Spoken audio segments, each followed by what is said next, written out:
소파에 앉아 조금 기다리자 며느리가 아이를 안고 나왔습니다. 아이구야, 우리 강아지 얼굴 좀 보자. 할머니가 안아볼까? 안 돼요. 손대지 마세요. 어머님한테 병균 같은 거 옮으면 어떡해요? 나 오자마자 손 씻었어. 외투도 벗었고. 그런 문제가 아니에요. 아기가 아직 어려서 자극에 민감하거든요. 그리고 저희는 외부인은 아기 못 만지는 걸 원칙으로 하고 있어요. 여긴 저희 집이니까 저희 방식은 지켜주셔야죠. 눈으로만 보세요. 하지만 안사도는 아들네 집에 머물며 손주를 안고 쓰다듬고 뽀뽀까지 한 사실을 정씨는 알고 있었습니다. 며느리는 오직 정씨에게만 외부인이라며 선을 그었죠. 됐어. 안아볼 생각도 말았어야지. 애초에 이럴 거면 뭐하러 부른 거야? 내가 병균 덩어리니 외부인이니 뭐니 하는 소리까지 들어가며 여기 왜 왔는지 모르겠다. 안사돈한테는 한 번도 그런 적 없었잖아. 엄마, 그냥 우리 방식이 그런 거니까 이해해줘요. 장모님은 아이 태어날 때부터 계속 옆에 계셨으니까 상황이 다르잖아요. 재민아, 너 결혼하더니 사람이 바뀌었구나. 며느리가 나를 그렇게 홀대할 때 그동안 옆에서 한 번도 말린 적 없었지. 오히려 지금처럼 며느리 편만 들고 말이야. 결혼 전엔 아들이었지만 이제는 수진이 남편이라 이거야. 엄마 어디 가세요? 외부인이라며? 이제 그만 내 집에 돌아가련다? 그리고 이제 나한테 지원받을 생각하지도 마. 손주도 다 필요 없다. 내 친자식도 나한테 이러는데 내 자식도 아닌 손주 챙겨주고 싶은 마음이 생기겠냐? 안녕하세요. 이 사연의 주인공은 64세 정경자 씨입니다. 정 씨는 부산 수영구 바닷가 근처의 4층짜리 낡은 아파트에서 살고 있었습니다. 정 씨는 남편을 잃고 홀로 살아온 지 어느덧 10년이 되었습니다. 혼자 하는 끼니에도 이제는 익숙해졌고 대화 없는 하루에도 정막보다 담담함이 먼저 깃듭니다. 평생 자식 뒷바라지하며 살아온 정 씨에게 유일한 소원은 하나뿐인 아들 재민이 어서 좋은 짝을 만나 가정을 이루는 모습을 보는 것이었죠. 남편이 떠난 후에도 아들을 생각하며 버텨왔습니다. 아들은 내성적이고 말수가 적은 아이였지만 언제나 믿음직했고 부모 말에 토 하나 단 적이 없었습니다. 서울에서 대학을 졸업한 후엔 바로 취직해 혼자 자취를 해왔고 부모에게 연애 얘기는 한 번도 꺼낸 적이 없는 아이였죠. 그래서였을까요? 갑자기 결혼한다는 아들의 말에 정 씨는 깜짝 놀랐습니다. 엄마, 나 결혼하고 싶은 사람이 생겼어요. 아들은 소개로 만난 여자와 8개월을 만나고 있었다고 했습니다. 이름은 수진이고 서울 토박이에 직장도 번듯했죠. 조금 이른 감이 있지만 저도 이제 나이도 있고 얼른 결혼해서 가정을 꾸리고 싶어요. 순간 당황스러웠지만 정 씨는 그저 고개를 끄덕이며 말했습니다. 그래, 네가 좋다니까 엄마도 좋다. 정 씨의 속마음은 복잡했습니다. 하지만 동시에 그래도 우리 아들도 이제 제 짝을 만나는구나 이내 안도감이 들었죠. 처음 마주한 며느리는 단정하고 예의 바른 인상이었습니다. 이 씨는 만남이 끝난 후 작은 선물과 함께 며느리에게 조용히 말을 건넸습니다. 우리 수진이 앞으로 가족이 될 사이니 잘 부탁한다. 나는 막 엄격하게 구는 그런 시어머니 아니야. 편하게 지내자. 그 말엔 정 씨의 젊은 시절의 시집살이가 고스란히 녹아 있었습니다. 사사건건 시댁 눈치를 보며 살던 시절, 수저 놓는 위치까지 지적당했던 시절, 그 고통을 떠올릴 때마다 자신의 며느리에겐 절대 그러고 싶지 않았던 것이죠. 결혼 후 정 씨는 아들을 통해 며느리를 자주 챙겼습니다. 며느리가 좋아한다는 과일이 보이면 포장해서 택배로 보내고 명절이 다가오면 아들을 시켜 용돈과 조그마한 선물을 전달하게 했습니다. 직접 전화를 걸어 말한 적도 있었죠. 수진아, 이번에도 재민이 통해서 이것저것 챙겨서 보냈다. 혹시 내가 챙기는 게 부담스럽거나 그러면 말하렴. 아니에요. 잘 받을게요. 며느리의 대답은 언제나 짧았고 감사하다는 말 한마디 없었지만 정 씨는 요즘 애들이 원래 좀 무뚝뚝하지 하며 스스로를 달랬습니다. 몇 달 뒤 아들의 서울 집에 처음으로 초대받은 날. 정 씨는 손수 만든 반찬 몇 가지와 마트에서 산 감귤 한 상자, 그리고 손주 생기면 쓰라고 사둔 아기용 내복까지 챙겨 들고 서울행 버스에 몸을 실었습니다. 설렘 반, 긴장 반으로 4시간을 달려 아들의 아파트에 도착했죠. 새 가족이 된 며느리와 어떻게 하면 더 친해질 수 있을까 버스 안에서 내내 생각했습니다. 현관 앞에 도착해 초인종을 누르자 며느리가 문을 열었습니다. 어머니, 올라오셨어요. 들어오세요. 입가에 미소는 있었지만 눈빛엔 어딘가 거리감이 느껴졌습니다. 정 씨는 애써 웃으며 실내로 들어섰죠. 거실은 깔끔했고 새로운 가구들과 조명이 눈에 띄게 고급스러웠습니다. 정 씨는 두리번거리다 식탁 쪽으로 시선을 옮겼습니다. 빛이 나는 나무결을 보며 감탄이 절로 나왔죠. 이야, 집이 참 좋네. 요즘은 이런 식탁도 나오니 색깔이 참 고급지다. 손끝으로 가장자리를 조심스레 쓸며 말을 잇자 며느리가 그 순간 얼굴을 확 굳히더니 짜증 섞인 말투로 정색하며 말했습니다. 어머님, 함부로 막 만지작거리지 마세요. 얼룩 생겨요. 이거 진짜 비싼 거란 말이에요. 조심 좀 해주세요.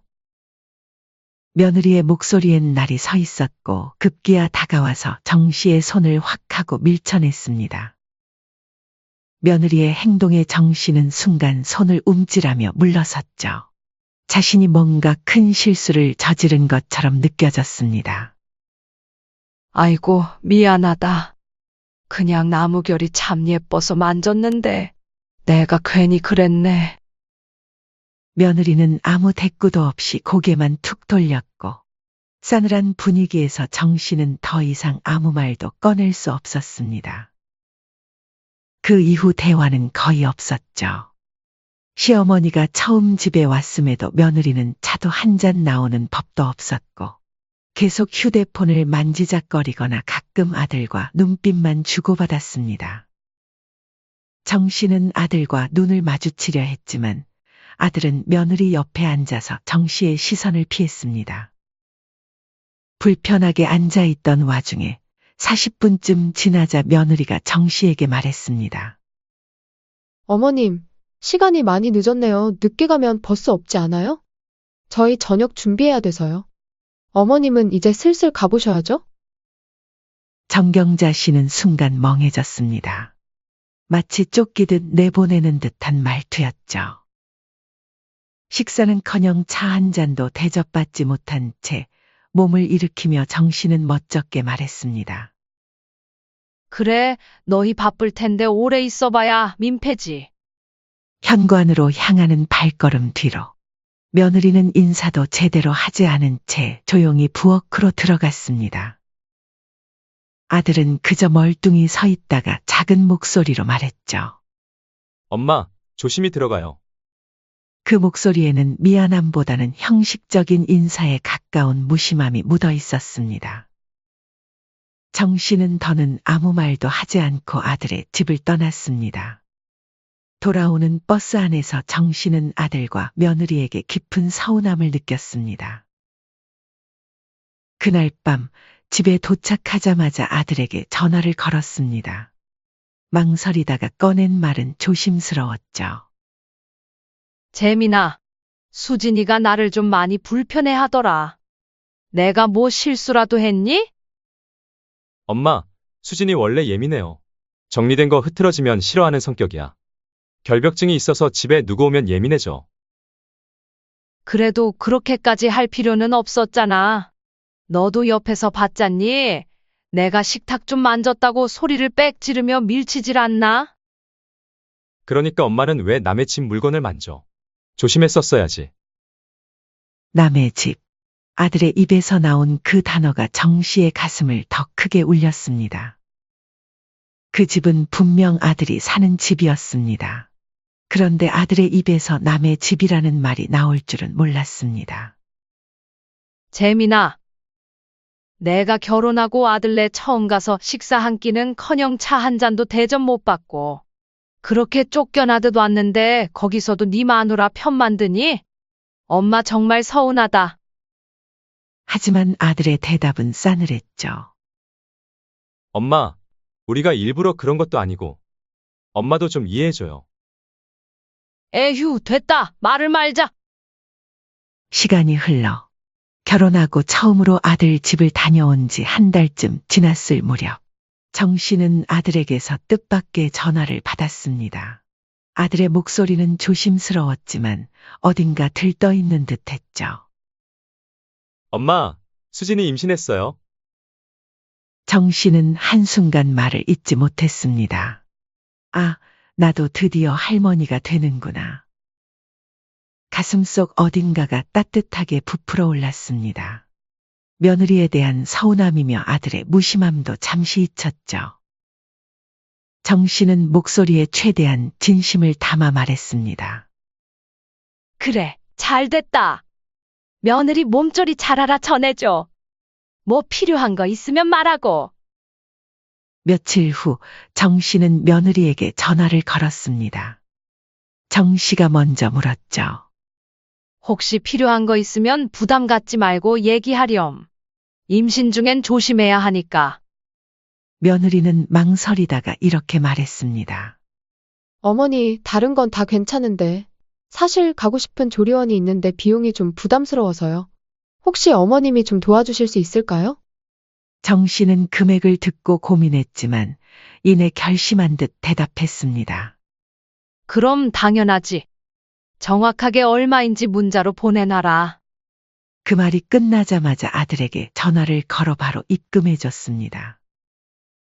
조리원 비용은 생각보다 만만치 않은 액수였지만 정 씨는 손주를 위하는 마음에 조금 무리해서라도 지원해 주었습니다. 겸사겸사 이번 기회에 며느리와 더 가까워질 수 있겠구나 하는 작은 희망이 정 씨의 마음에 피어났습니다. 이렇게라도 가족의 연결고리가 생겼다는 것이 기뻤고 며느리에게 시어머니로서 든든한 뒷배가 되어주고 싶었습니다.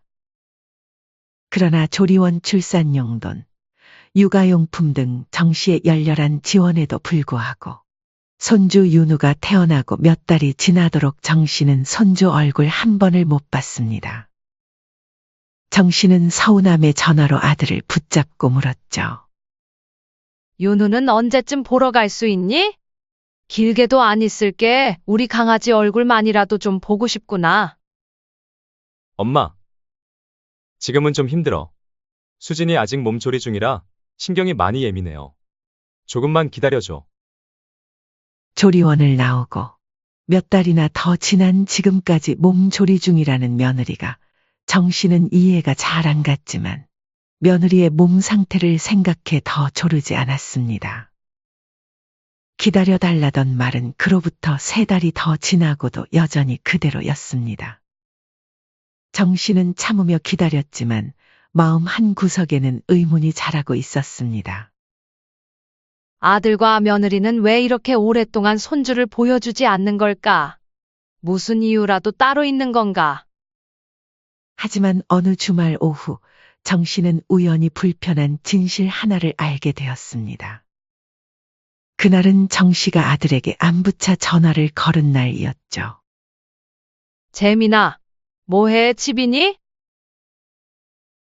어이구, 우리 손주 졸리구나. 할미랑 코 차러 가자. 아유, 이뻐라, 쪽쪽. 그 순간 전화기 너머로 들리는 익숙한 목소리에 정 씨는 온몸이 굳었습니다. 분명 어디선가 들어본 목소리와 말투였죠. 분명 안사돈의 목소리였습니다. 정 씨의 손에 쥔 휴대폰이 미세하게 떨렸습니다. 재민아, 지금 누구야? 혹시 안사돈 너희 집에 오신 거야?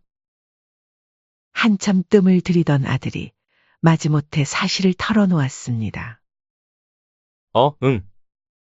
장모님 오셨어. 지난달부터 우리 집에 와 계셔 손주 육아 도와주신다고.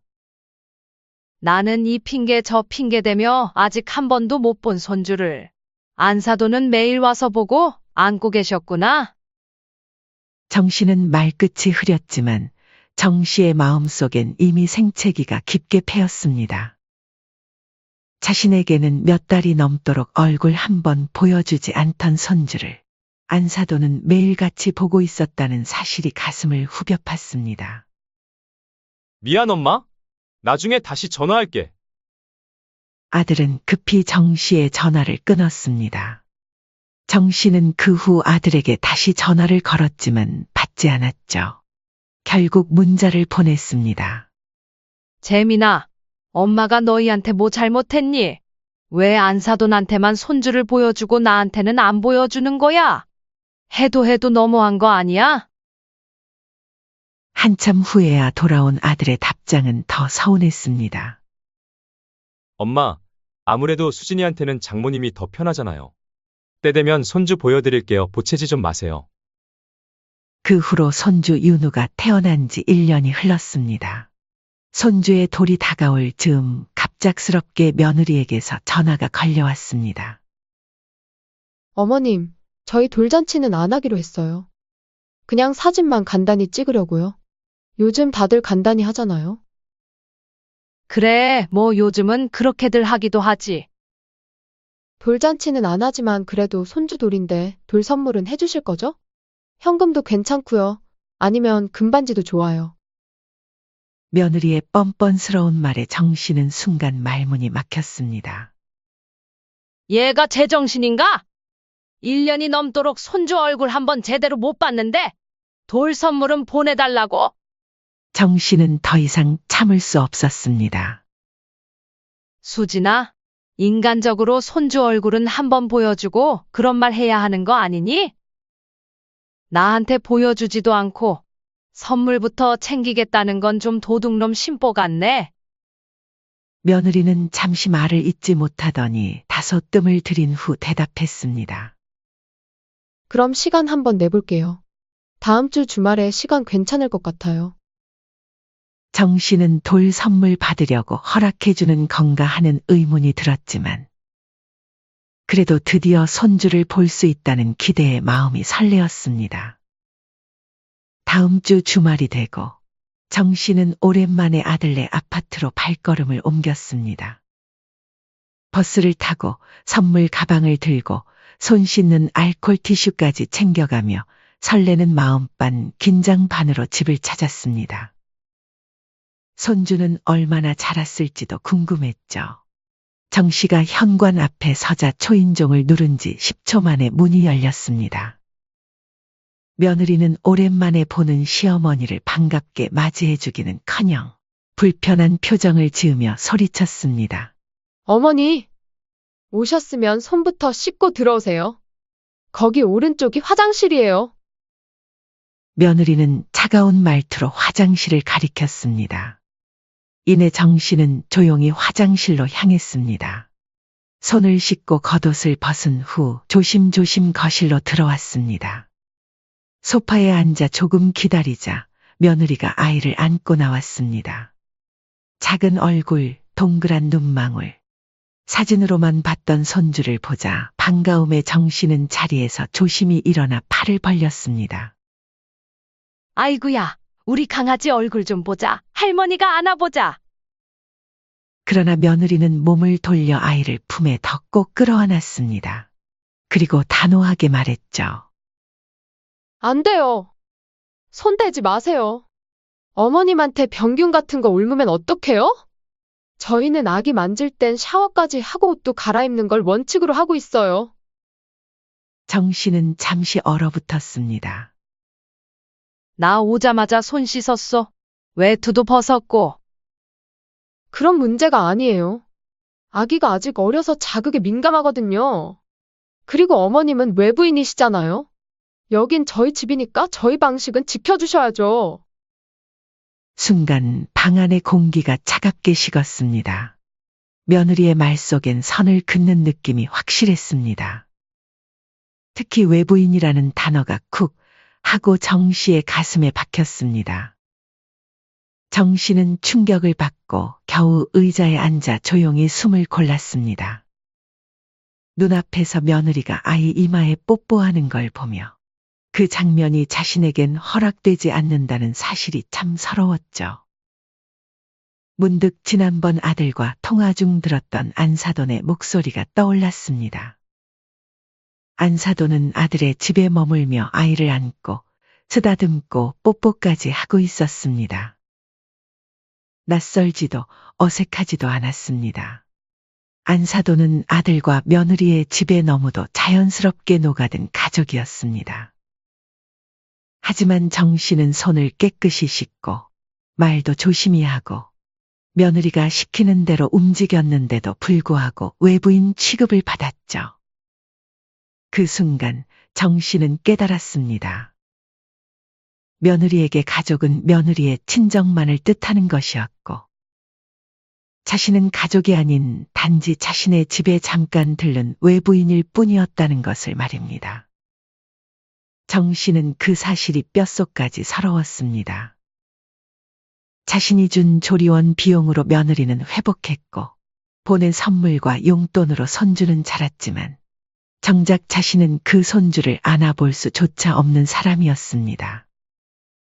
아무리 잘해보려 애써도 자신은 결국 외부인일 뿐이었으니까요. 그 후로 흐르는 시간 동안 정 씨는 아들과 며느리가 지켜보는 가운데 소외된 손님처럼 소파에 앉아 있었습니다. 됐어. 안아볼 생각도 말았어야지. 애초에 이럴 거면 뭐하러 부른 거야? 내가 병균 덩어리니 외부인이니 뭐니 하는 소리까지 들어가며 여기 왜 왔는지 모르겠다. 정 씨의 목소리에는 서운함이 묻어났습니다. 이내 곧 아들이 나섰습니다. 엄마, 그냥 우리 방식이 그런 거니까 이해해줘요. 장모님은 아이 태어날 때부터 계속 옆에 계셨으니까 상황이 달라. 끝까지 며느리의 편만 드는 아들의 말에 정 씨는 겨우 참아온 인내심의 끈이 마침내 끊어졌습니다. 정 씨는 천천히 고개를 돌려 아들을 바라봤습니다. 그 눈빛은 마치 남을 보는 듯 싸늘했죠. 재민아, 너 결혼하더니 사람이 바뀌었구나. 며느리가 나를 홀대할 때 옆에서 한 번도 말린 적 없었지. 오히려 지금처럼 편만 들고 말이야. 내가 낳고 키운 자식인데 말투 하나에도 이젠 내 자식처럼 안 느껴진다. 결혼 전엔 아들이었지만 이제는 수진이 남편이라 이거야. 조용히 자리에서 일어난 정 씨는 가방을 챙기고 신발을 신기 시작했습니다. 엄마 어디 가세요? 외부인이라며? 이제 그만 내 집에 돌아가련다? 이제 나한테 지원받을 생각하지도 마. 손주도 다 필요 없다. 남한테 퍼주는 바보짓 이제 그만할란다? 며느리는 묵묵히 아이만 안고 있었고 아들은 우물쭈물하며 어찌할 바를 몰랐습니다. 아들이 다급히 따라 나섰습니다. 엄마, 갑자기 왜 그래요? 진정하세요. 그러나 현관문을 여는 정 씨의 손은 단호했고 쾅 닫힌 문 뒤로 정 씨는 단 한 번도 뒤돌아보지 않았습니다. 그 일 이후 정 씨는 평소처럼 식탁에 앉아 따뜻한 국을 데우고 있었습니다. 혼자 먹는 밥상이었지만 마음은 이상하리만치 편했습니다. 그동안 계좌로 돈을 보내고 나서 괜히 마음이 쓰였던 날들, 손주 얼굴 한번 보내겠다고 며느리 비위를 맞추던 일들. 그 모든 게 이제는 없었죠. 바로 그때 휴대폰 화면에 우리 아들이라는 이름이 떴습니다. 부재 중 전화가 이미 서너 통 있었습니다. 처음엔 무시했지만 다시 울리는 벨소리에 무슨 꿍꿍이인가 싶어 정 씨는 전화를 받았죠. 엄마, 통화 괜찮으세요? 간만에 듣는 아들의 목소리였습니다. 용건만 간단히 말해.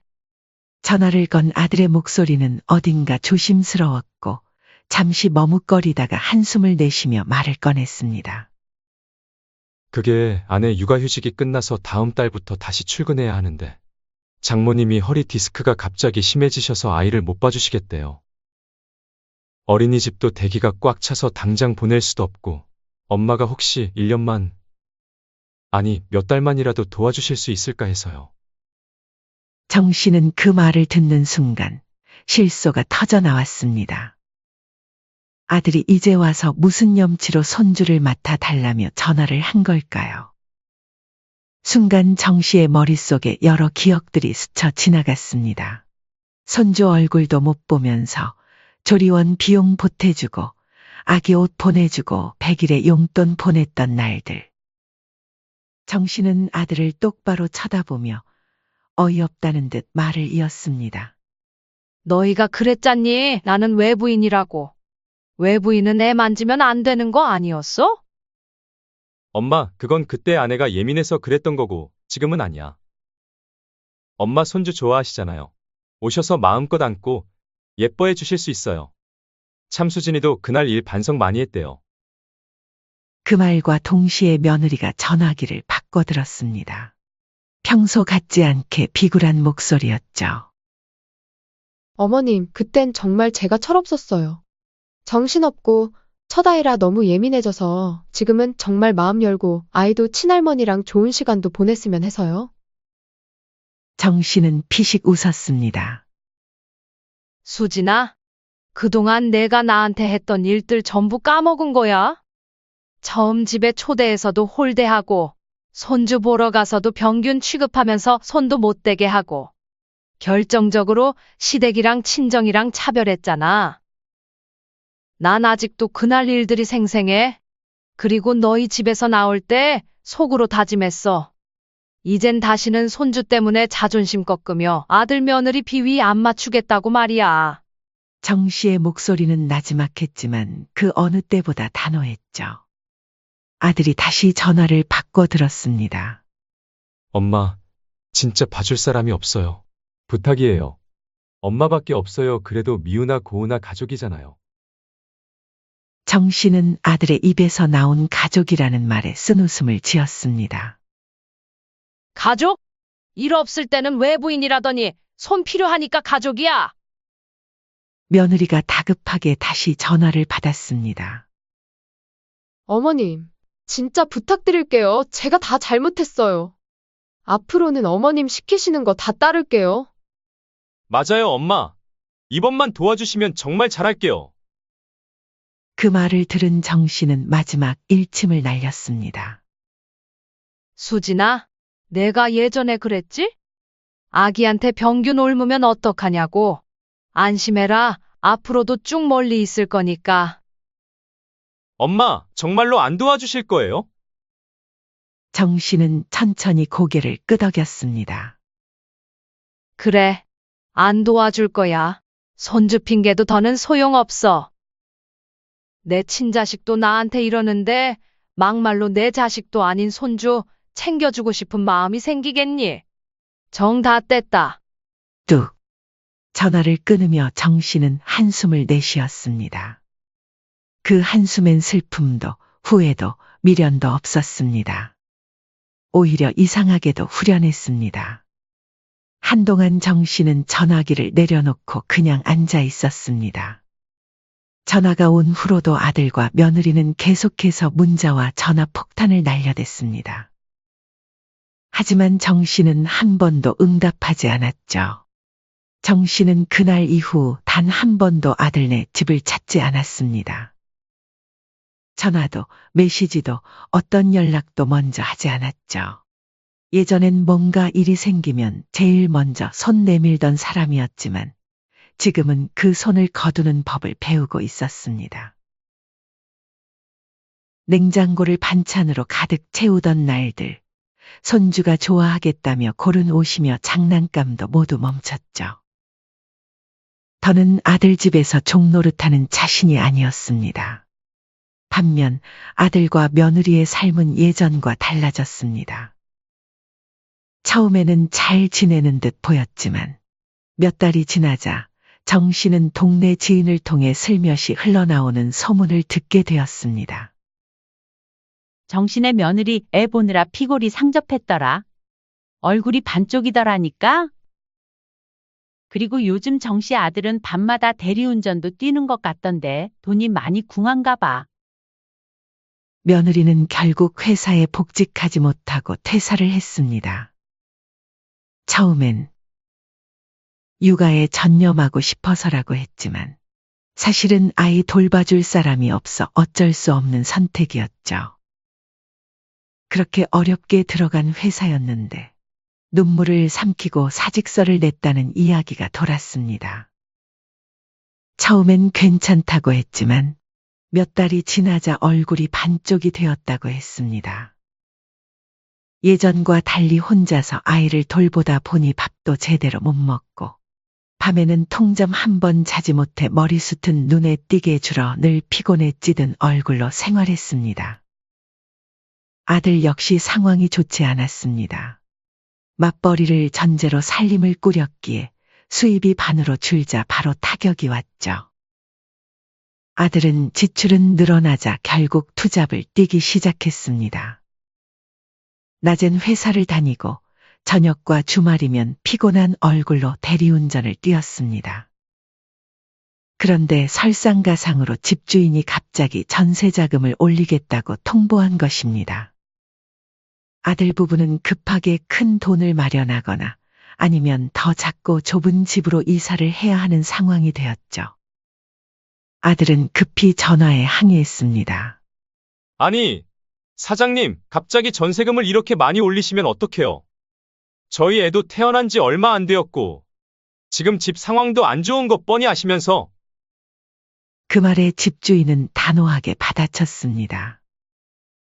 지금까지 3번이나 계약 연장해줬고 그동안 한 번도 안 올렸잖아요. 요즘 시세가 어떤지 아세요? 이 정도면 감사해야죠. 싫으면 집 빼세요. 그쪽 가족 말고도 찾는 사람 많아요. 그 한마디에 아들은 입을 다물었습니다. 밤늦게 대리운전을 마치고 돌아오는 길, 처음으로 자신의 집이 없다는 현실이 뼈아프게 다가왔죠. 정 씨는 이 모든 이야기를 듣고도 동요되지 않았습니다. 확실히 예전과는 달라진 모습이었죠. 사실 정 씨에겐 오래전부터 몰래 준비해둔 비상금이 있었습니다. 혹시 나중에 아들 부부와 손주가 넉넉하게 살 수 있도록 준비한 돈이었죠. 조금씩 차곡차곡 모았지만 시간이 쌓여 그 돈이면 전세금 정도는 충분히 마련할 만한 금액이었죠. 하지만 정 씨는 생각이 바뀌었습니다. 안 줄래. 아니, 줄 이유가 없지. 그 돈을 떠올릴 때마다 며느리의 홀대와 그리고 그 옆에서 아무 말도 못하고 눈치만 보던 아들의 얼굴이 생각이 났습니다. 돈도 정이 있어야 쓰는 거지. 대접 못 받은 사이에 무슨 미련을 두겠어. 혼잣말 같았지만 그 말엔 깊은 단념과 후련함이 담겨 있었습니다.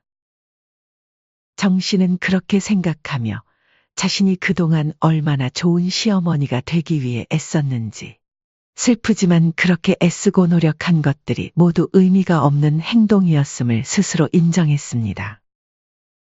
그래도 그 덕분에 얻은 것이 있었습니다.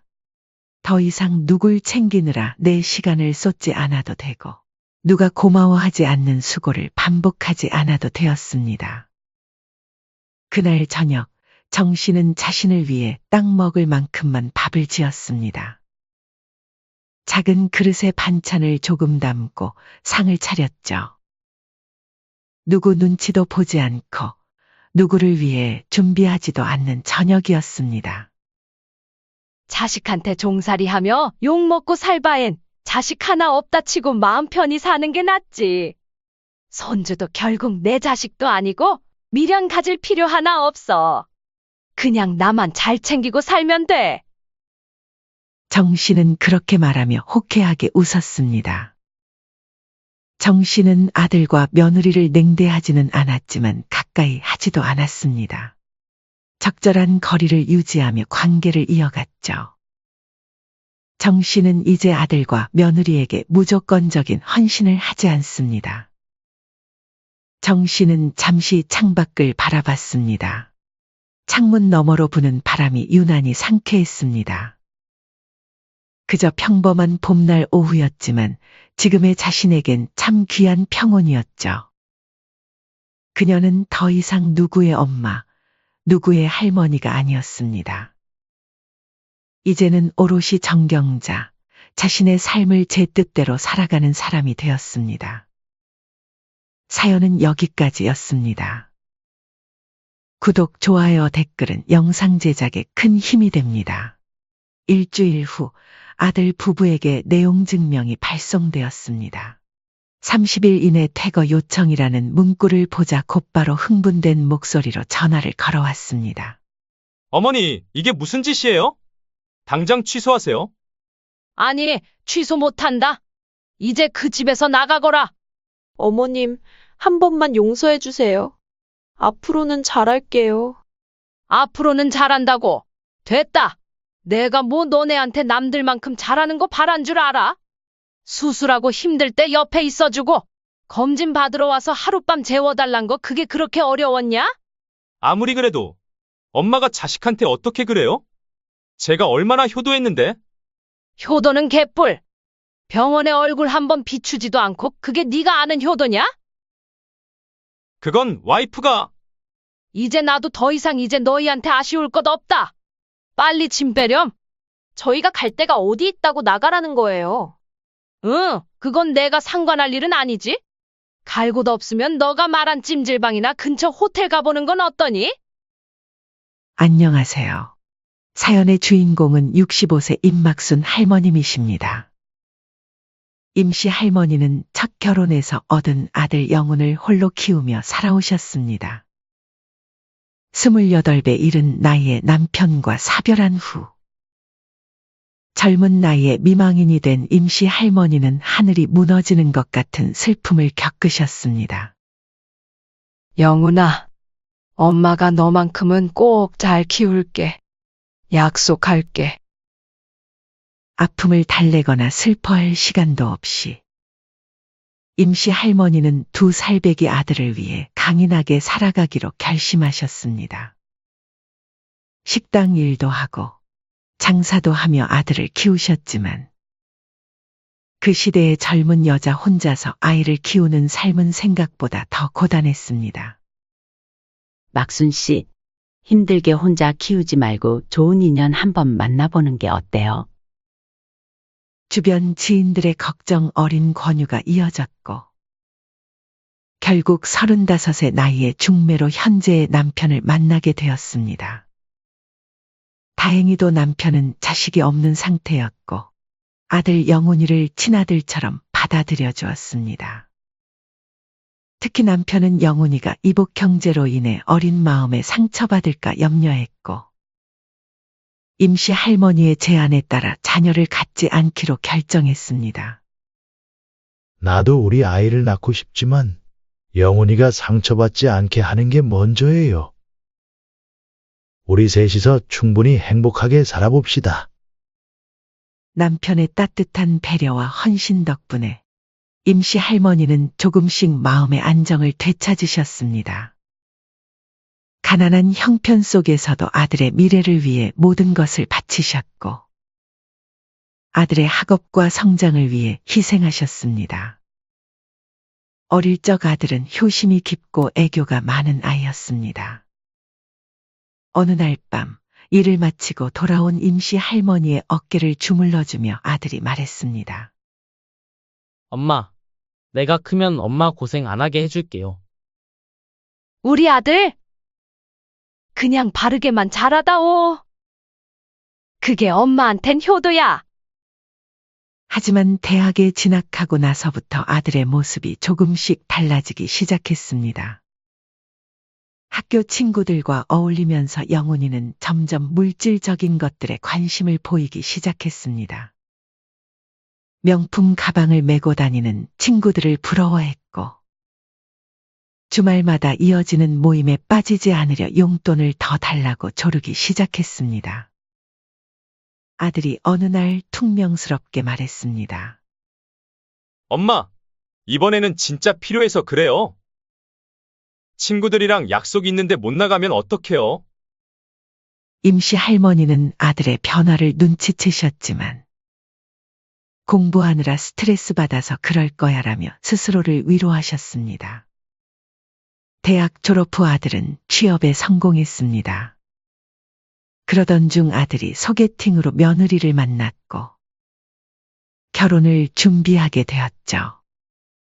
처음 며느리를 봤을 때만 해도 임씨 할머니는 참 밝고 착해 보이는 며느리라고 생각하셨습니다.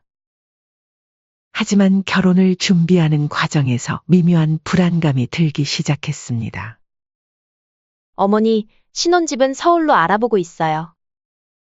저희 앞으로 승승장구할 텐데 그에 걸맞는 집이어야죠. 결혼식 전부터 며느리는 무리한 요구들을 하기 시작했고 아들 영훈이는 그런 며느리의 말이라면 뭐든 들어주려 했습니다. 임씨 할머니는 평생 모은 돈을 아들의 결혼 준비를 위해 쏟아부었고 결혼 후에도 꾸준히 부족한 부분을 채워주셨습니다. 당신, 왜 그렇게 아들 내외가 달라는 대로 다 해주시오? 집을 사달라, 인테리어를 해달라. 우리 형편에 너무 무리하는 거 아니요? 남편은 걱정스러운 눈빛으로 임씨 할머니를 바라보았습니다. 임씨 할머니는 한참을 말없이 앉아 있다가 작은 목소리로 말씀하셨습니다. 여보, 영훈이가 어릴 때 생각나서요. 아버지 없이 자란다고 얼마나 서러워했는지. 친구들 아버지 참관 수업 날엔 아파서 학교도 안 간다고 했었어요. 그때 제대로 해주지 못한 게 미안하고 자꾸 마음에 걸려서 그래요. 임씨 할머니의 눈가가 붉어졌습니다. 이제라도 우리 아들 떳떳하게 살게 해주고 싶어요. 며느리도 잘 살게 해주고. 그러다 보니 자꾸 마음이 약해지네요. 남편은 한숨을 쉬며 아내의 손을 잡았습니다. 당신 마음 이해는 하지만 그래도 너무 무리하지는 마시오. 특히 명절 때면 며느리는 노골적으로 불편한 기색을 보였고 영훈이는 그런 며느리의 모습을 보며 어머니를 점점 멀리하기 시작했습니다. 임씨 할머니는 자식한테 뭘 바라고 키운 것도 아니고 라고 생각하며 묵묵히 감내하셨지만 시간이 갈수록 상처는 깊어만 갔습니다. 임씨 할머니의 정성은 점점 귀찮은 간섭으로 취급되었고 발걸음은 자연스레 줄어들 수밖에 없었습니다. 그렇게 세월이 흘러가던 중 예기치 못한 사건이 임씨 할머니를 찾아왔습니다. 어느 날 임씨 할머니는 가슴에서 이상한 덩어리를 느끼고 병원을 찾으셨습니다. 건강검진도 꾸준히 받아왔는데 이런 일이 생기다니. 믿기지 않는 마음으로 검사실에 들어섰습니다. 의사는 조심스럽게 유방암 2기 진단을 내렸고 즉각적인 치료가 필요하다고 설명했습니다. 처음에는 담담히 받아들이려 했으나 시간이 지날수록 두려움과 불안이 밀려왔습니다. 평생 아프지 않고 살아왔는데 이제 와서 암이라니. 밤마다 식은땀을 흘리며 잠을 설치는 날이 많아졌습니다. 떨리는 손으로 아들에게 전화를 걸었습니다. 신호음이 길게 이어지다 마침내 아들의 목소리가 들렸습니다. 여보세요, 엄마? 무슨 일 있으세요? 영훈아, 엄마가 검사를 받았는데 임씨 할머니의 떨리는 목소리에 아들도 긴장한 듯 했습니다. 엄마, 무슨 일이에요? 검사 결과 안 좋으세요? 암이래. 유방암 2기. 잠시 전화기 너머로 침묵이 흘렀습니다. 그리고 아들의 놀란 목소리가 들려왔습니다. 엄마가 암이라고요? 지금 몸은 괜찮으신 거예요? 아들의 걱정하는 목소리를 들으니 마음 한켠이 따뜻해졌습니다. 그래도 자식밖에 없구나 생각하며 임씨 할머니는 안도의 한숨을 내쉬었습니다. 서울 큰 병원으로 가보라고 하더구나. 엄마가 알아서 잘할 테니 너무 걱정하지 마. 아니에요. 병원도 제가 알아볼게요. 그리고 주말에 시간 내서라도 꼭 찾아뵐게요. 통화를 마치고 나서 임씨 할머니는 오랜만에 마음이 조금 가벼워졌습니다. 그래도 아들이 자신을 걱정해 주는구나 하는 생각에 눈시울이 붉어졌습니다. 남편은 허리 디스크로 장거리 이동이 어려워 함께할 수 없었지만 멀리서나마 아내를 걱정하는 마음을 전했습니다. 서울까지 같이 가고 싶지만 허리가 영 말썽이니 원. 내가 당신과 함께 갈 순 없지만 집에서 당신을 위해 생선도 굽고 따뜻하게 맞이할게. 치료 잘 받고 와요. 주말이 되자 아들이 약속대로 찾아왔습니다. 큰 병원 예약도 직접 해주었고 입원 수속도 도와주었습니다. 하지만 회사 일이 바쁘다며 대신 며느리에게 임시 할머니의 병간호를 맡기고 떠났습니다. 엄마, 제가 일 때문에 올 수는 없지만 저 대신 와이프가 잘 돌봐드릴 거예요. 임시 할머니는 며느리의 표정이 못마땅해 보이는 것을 눈치챘지만 병든 시어머니를 간호해주는 것만으로 고마워하기로 했습니다. 하지만 남편의 따뜻한 말과 아들의 약속과는 달리 서울에서의 병원 생활은 임시 할머니에게 큰 고통이었습니다. 특히 항암 치료는 그녀의 몸과 마음을 하루하루 약하게 만들었습니다. 첫 항암 치료를 받던 날, 구토가 심해 물 한 모금이 간절했습니다. 며느리에게 조심스럽게 부탁드렸습니다. 예, 현주야. 물 좀 가져다 줄래? 하지만 며느리는 핸드폰에서 눈을 떼지 않은 채 짜증스러운 목소리로 대답했습니다. 아까 드렸잖아요. 한 번에 말씀하셔야죠. 임시 할머니는 고통스러운 표정으로 침대에 앉아 있었지만 며느리는 드라마를 시청하며 무심히 과자만 씹어댔습니다. 옆 침대 보호자가 안타까운 마음에 물을 건네주었습니다. 주변 환자들의 따가운 눈길이 느껴졌지만 며느리는 전혀 개의치 않는 듯 했습니다. 병문안 시간이면 더욱 참담했습니다. 며느리는 친구와 큰 소리로 통화하며 병실 분위기를 어지럽혔습니다. 아, 여기 병실인데 답답해 죽겠어. 빨리 끝내고 집에 가고 싶다. 이를 들은 임시 할머니는 고개를 숙인 채 말없이 이불 자락만 만지작거렸습니다. 맞은편 보호자가 조심스레 부탁했습니다. 조금만 조용히 해주실 수 있나요? 다른 환자분들도 계시잖아요. 하지만 며느리는 오히려 비웃듯 대꾸했습니다. 병원에서 통화도 못해요? 제가 뭐 큰 소리 낸 것도 아니잖아요. 결국 임시 할머니가 민망한 마음에 고개 숙여 사과하며 상황을 무마했습니다. 죄송합니다.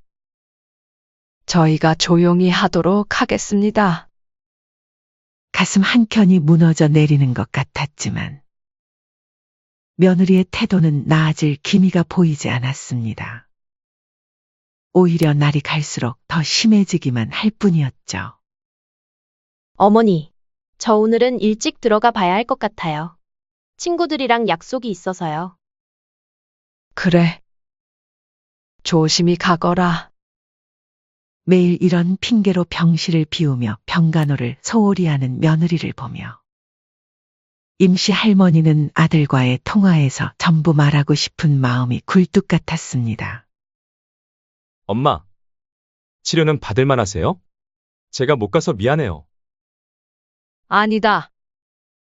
너도 바쁜데 뭘. 현주가 알아서 잘해주고 있어. 하지만 괜히 아들 걱정시키지 말아야지.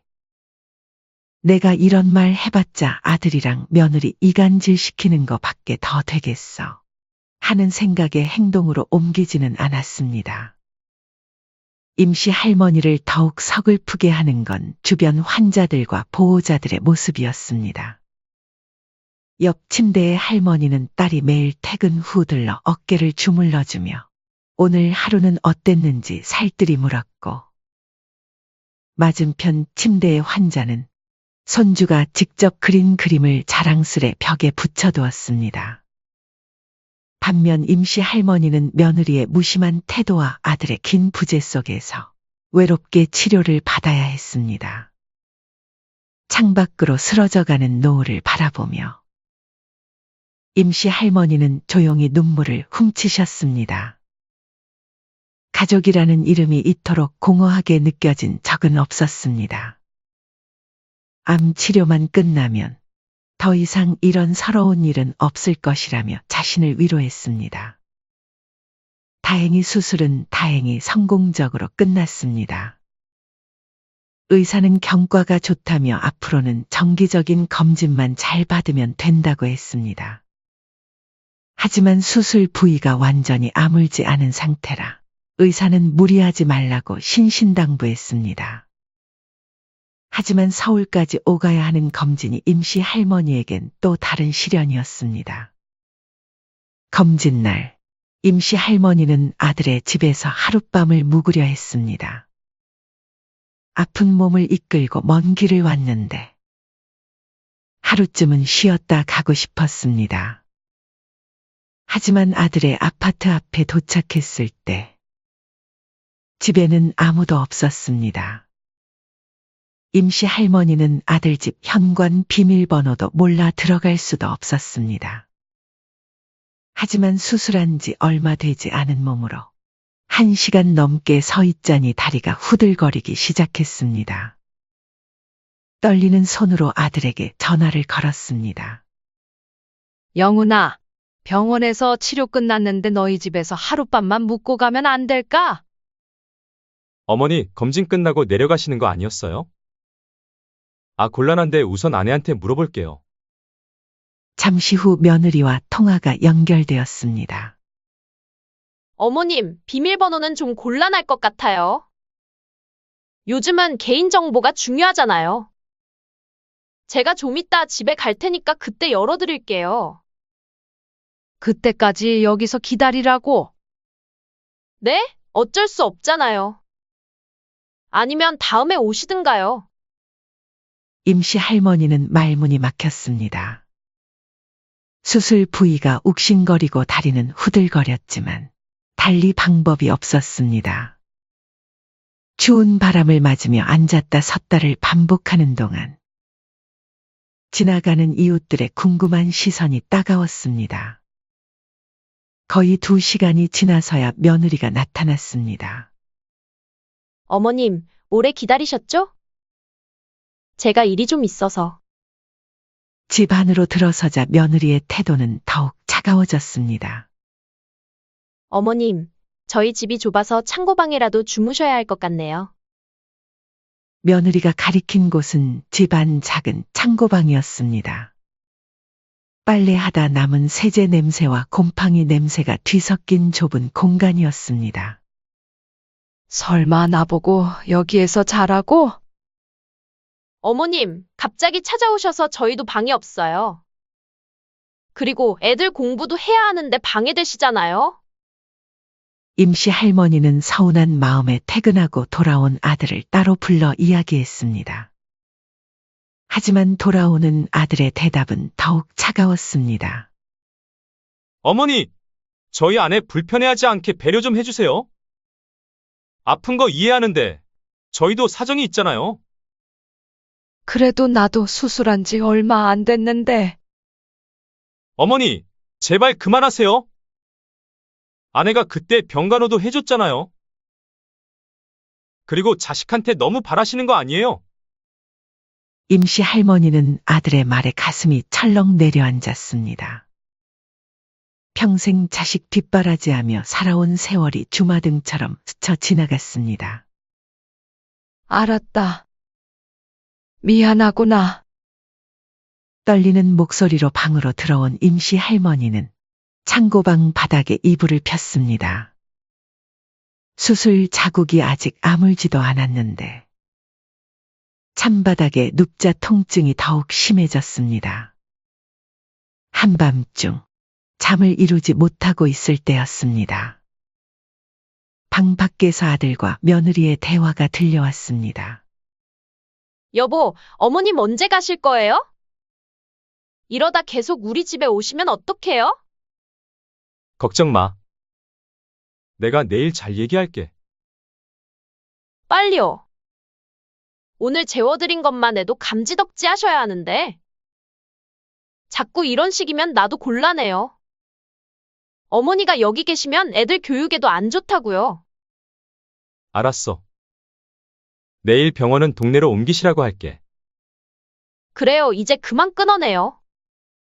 매번 검진 핑계로 오시는 것도 그렇고. 창고방 구석에서 임시 할머니는 가슴이 찢어지는 듯한 고통을 느꼈습니다. 차가운 바닥에 앉아 몸을 웅크린 채 한밤중에 들려오는 아들과 며느리의 말 한마디 한마디가 비수가 되어 가슴을 파고들었습니다. 불과 몇 달 전, 수술 전날 밤 아들이 했던 말이 떠올랐습니다. 엄마 걱정 마세요. 제가 다 책임질게요. 그 말이 이제는 얼마나 공허하게 들리는지.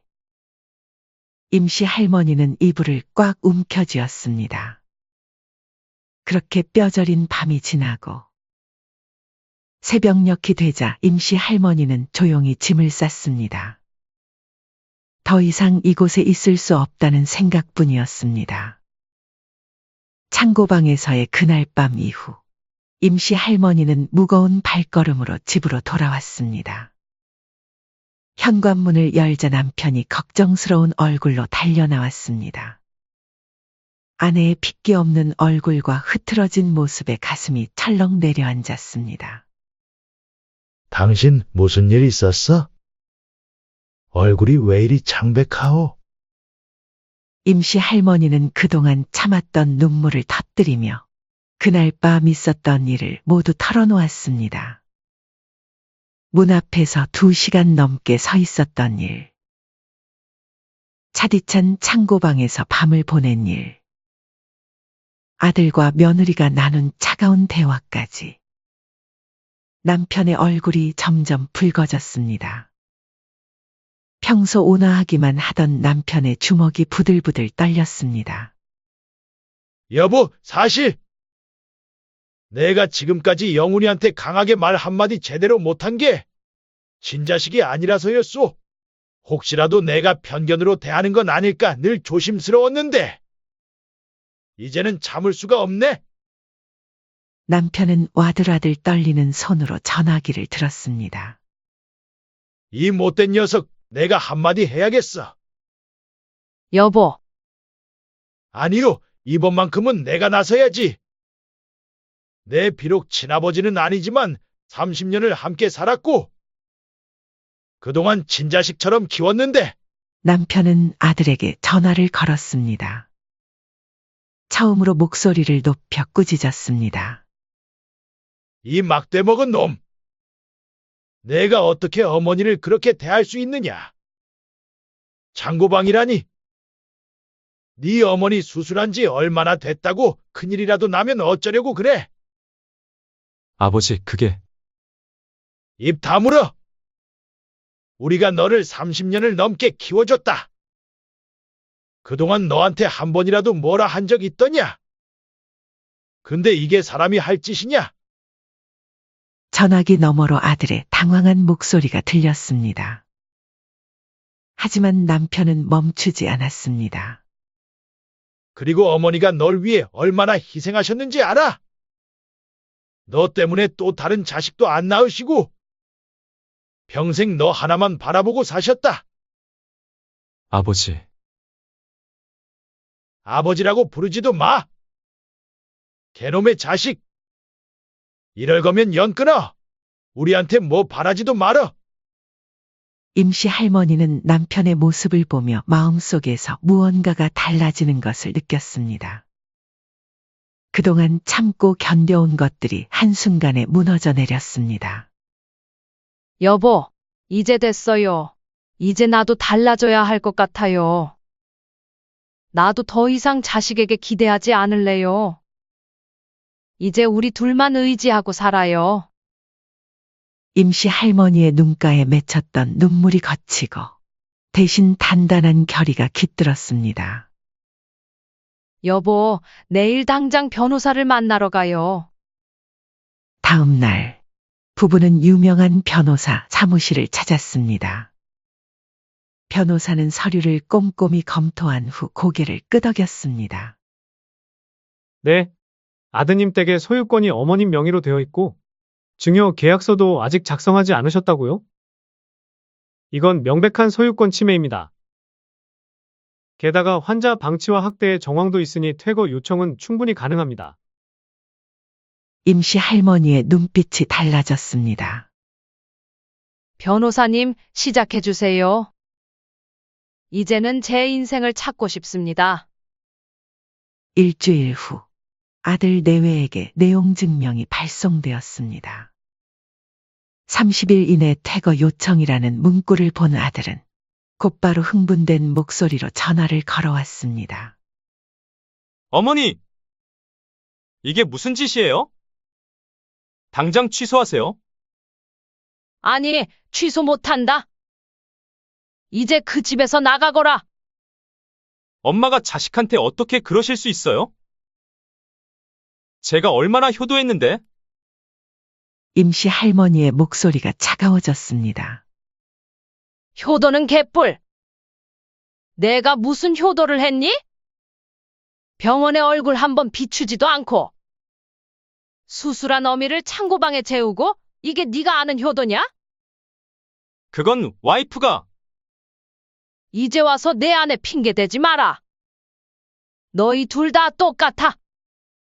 너도 내가 한 일에 책임을 져야지.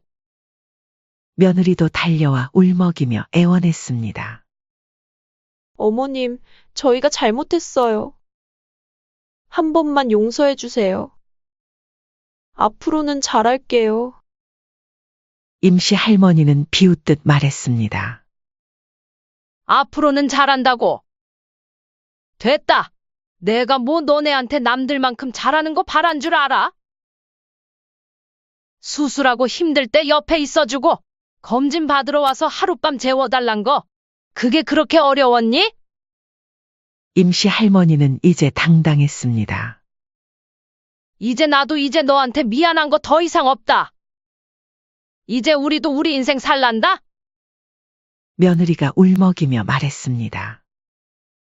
저희가 어디 갈 데가 있다고 나가라는 거예요. 임시 할머니의 입가에 차가운 미소가 번졌습니다. 응? 그건 내가 상관할 일은 아니지. 갈 곳 없으면 찜질방이나 근처 호텔 가보는 건 어떠니? 어머니! 이제 그만 연락하렴. 병에 걸려보니 남은 인생이 얼마나 소중한지 잘 알겠더라. 나도 이제 남편과 행복하게 노후나 보내며 살 생각이란다. 너희는 거기서 새집 바라보면서 불효자식의 말로가 어떨지 곰곰이 생각해보는 게 좋겠구나. 아들 부부가 떠나고 난 뒤 임시 할머니는 남편과 마주 앉았습니다. 오랜만에 마음이 가벼웠습니다. 여보, 이제 우리 둘만의 시간이 시작된 것 같네요. 그래요. 당신이 결단을 잘 내렸소. 이제는 우리가 행복해질 차례요. 집을 매각하는 과정은 생각보다 순조로웠습니다.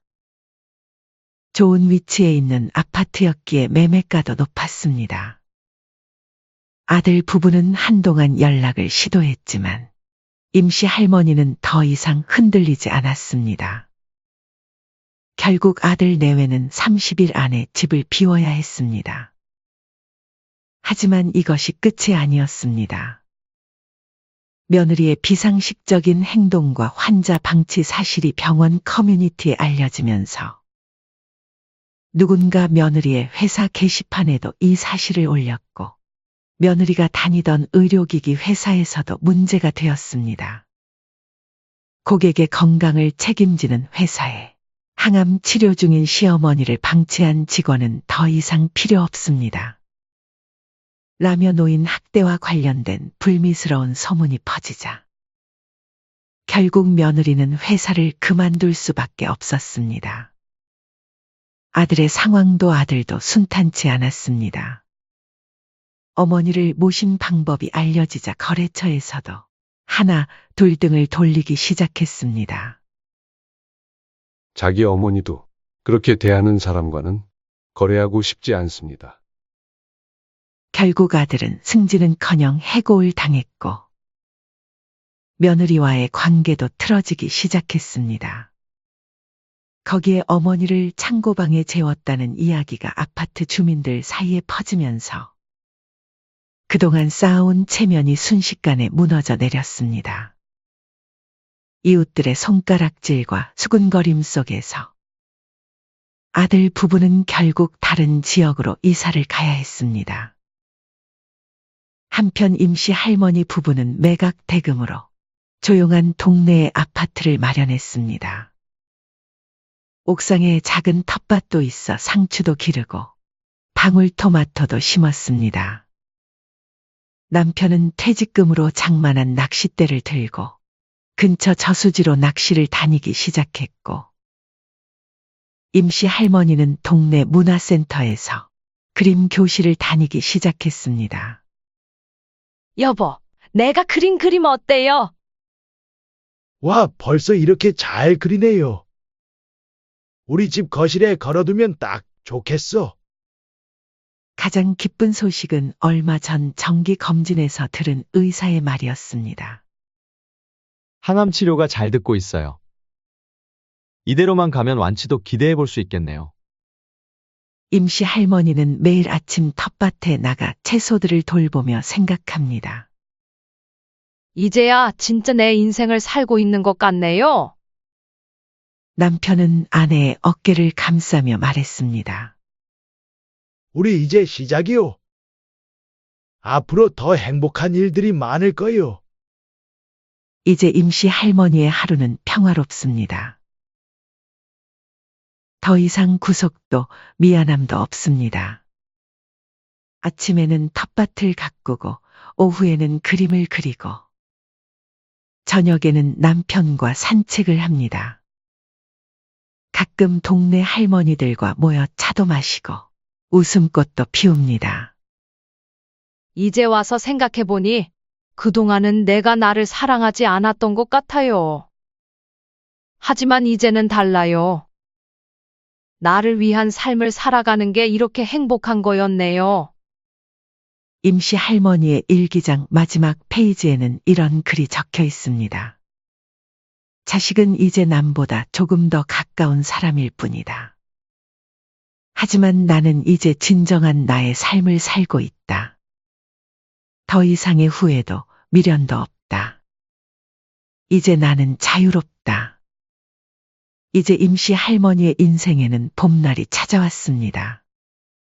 텃밭의 꽃들처럼 그녀의 삶도 활짝 피어나고 있었습니다. 사연은 여기까지였습니다. 시청해 주셔서 감사합니다.